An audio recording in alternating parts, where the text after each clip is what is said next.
मैंने कभी इतना विकृत हत्यारा नहीं देखा।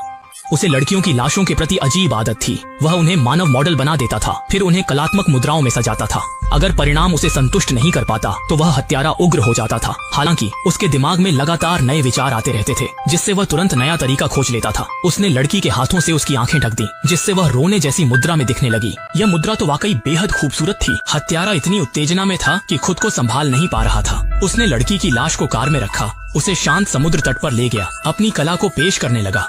जैसे ही उसने लाश जमीन पर रखी, पास ही एक जोड़ा आ गया। हत्यारा सतर्क हो गया और तुरंत चाकू निकाल लिया, लेकिन उन्होंने उस पर ध्यान नहीं दिया। हत्यारे ने चाकू वापस रख लिया। वह जमीन पर बैठ गया और लाश को बाहों में भर लिया। चूंकि लाश का पहले ही संरक्षण किया गया था, इसलिए उस जोड़े को कोई असामान्यता महसूस नहीं हुई।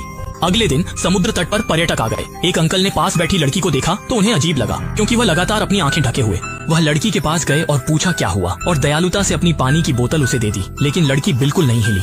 अंकल ने उसका हाथ देखा तो हैरान रह गए कि सामने एक ठंडी लाश थी। पुलिस जल्दी मौके पर पहुंच गई। फॉरेंसिक जांच के बाद निष्कर्ष निकला कि यह लड़की पहले 2 पीड़ितों की तरह गला घोंटकर मारी गई थी। उसकी गर्दन पर गला घोंटने के निशान थे। जुआ ने देखा कि लाश के हाथ में अंगूठी थी, जबकि पहले 2 मृतकों के हाथों में कोई गहना नहीं था। उसने अंगूठी उतार ली और उसकी फोटो खींच ली।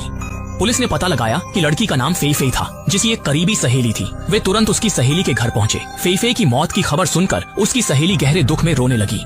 उसकी शारीरिक स्थिति से पता चलता है कि वह नशे की भारी आदी थी। जुआ ने उसे पूछा कि क्या फेई फेई पहले कभी अंगूठी पहनती थी। सहेली यह सुनकर हैरान हुई, क्योंकि फेई फेई ने अपनी अंगूठी बहुत पहले ही बेच दी थी। फेई फेई की मौत के समय उसने पीली शर्ट और भूरे डॉट्स वाली स्कर्ट पहनी थी। जुआ ने सहेली से पूछा कि क्या फेई फेई को ऐसा पहनने की आदत थी, तो सहेली ने एक और चौंकाने वाला जवाब दिया। उसने कहा कि फेई फेई कभी भी पीली शर्ट नहीं पहनती थी। ये स्टाइल उसकी पसंद का बिल्कुल नहीं था।